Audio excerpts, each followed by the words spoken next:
అనంతపురంకి సంబంధించిన లీడర్స్ ఉన్నారు. మీరు చెప్పండి, మీ అనంతపురంలో డిసెంబర్ 2న పవన్ కళ్యాణ్ రాయలసీమ కరువు మీద జనసేన కవాతును కూడా నిర్వహించారు. అప్పుడే ఆయన కొన్ని సమస్యలను కూడా అక్కడ గుర్తించారు. ఈ రోజు మీరు ఎలాంటి సమస్యలను తీసుకొచ్చారు?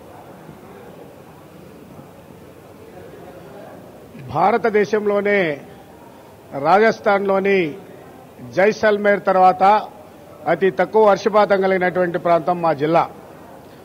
ప్రధానంగా ఈ రోజున అనంతపురం జిల్లా ప్రజలకి భారతదేశానికి స్వతంత్రం వచ్చిన 72 సంవత్సరాల తర్వాత పవన్ కళ్యాణ్ లాంటి నాయకులు రాజకీయాల్లోకి రావడం కారణంగా ఈ రోజున మాకు స్వాతంత్రం వచ్చిందని మేము ఫీల్ అవుతున్నాం.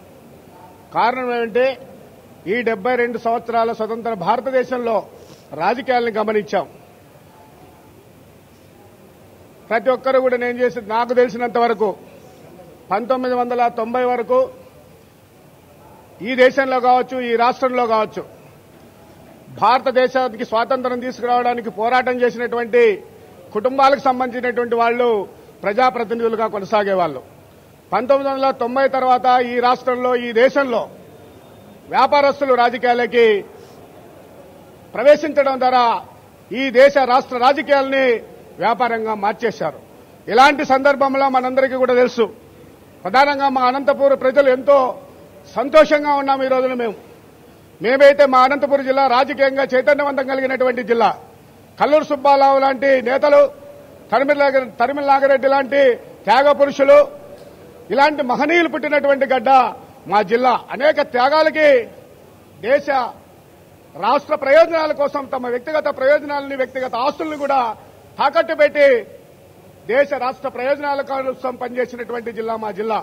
సో అలాంటి జిల్లాకి అదే భావజాలం కలిగినటువంటి నాయకుడు మొన్న డిసెంబర్ 2వ తారీఖున రావడం, ఒక కవాతును నిర్వహించడం, పెద్ద ఎత్తున మా జిల్లాలో ప్రజలు ఈ రోజున మాకు ఇప్పుడు స్వాతంత్రం వచ్చిందని చెప్పేసి ఫీల్ అవుతున్నారు. మేమైతే చాలా హ్యాపీగా ఉన్నాం. ప్రధానంగా మా జిల్లా జనాభా 45 లక్షలకు పైగా ఉంటుంది. 85% పైగా వ్యవసాయం మీద ఆధారపడినటువంటి జిల్లా మాది. అంతేకాకుండా వర్షాధారం మీద ఆధారపడినటువంటి జిల్లా మాది. చాలా కాలాల నుంచి మా జిల్లాలో అనేక ఉద్యమాలు జరుగుతున్నాయి. అనంతపురం జిల్లా బాగుపడాలంటే ప్రధానంగా సాగునీరు కావాలి. మాకు సాగునీరు రావడానికి ఉన్నటువంటి అనేక అవకాశాలని స్వార్థపూరిత రాజకీయ నాయకులు తుంగలో దక్కి వాళ్ళ వ్యక్తిగత ప్రయోజనాల కోసం స్థానికంగా ఉన్నటువంటి సమస్యలను ఉపయోగించుకొని అక్కడ సమాంతర కాలువ నిర్మాణం కావచ్చు, లేకపోతే అనేక రకాలైనటువంటి డ్రాట్ ప్రోన్ ఏరియా ప్రోగ్రాం కావచ్చు, అనేక రకాలుగా ఉన్నటువంటి సమస్యలని మరుగునపరిచి వాళ్ళ ఆ యొక్క సమస్యలని పరిష్కారం చేస్తామని చెప్పి పోరాటాలు చేసి అధికారంలోకి వచ్చారు తప్ప, అధికారంలోకి వచ్చిన తర్వాత అనంతపురం జిల్లా ప్రజల నిండా ముంచివేసినటువంటి సంగతి మా అందరికీ కూడా తెలుసు.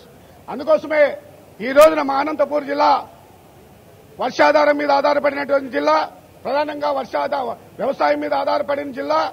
మేము ఈ వ్యవసాయానికి సంబంధించినటువంటి యొక్క సమస్యల పరిష్కారం కోసం, అలాగే వ్యవసాయంతో పాటు రాష్ట్ర విభజన తర్వాత ఇవాళ కొత్త ప్రభుత్వం ఏర్పడిన తర్వాత మా జిల్లాలో రైతుల యొక్క భూముల్ని నిర్దాక్షిణ్యంగా కోట్లాది రూపాయలు విలువైనటువంటి భూములకి నేడున్నటువంటి ప్రభుత్వం బలవంతంగా అక్కడ ఉన్నటువంటి నాయకులు రాక్షస పాలన కొనసాగిస్తూ భూములు లాక్కుంటున్నారు, దౌర్జన్యాలు చేస్తున్నారు. ఇలాంటి వీటన్నిటికీ కూడా పరిష్కారం లభిస్తుందని చెప్పేసి మేము ఆశిస్తున్నాం. ఆ సమస్యల పరిష్కారం కోసం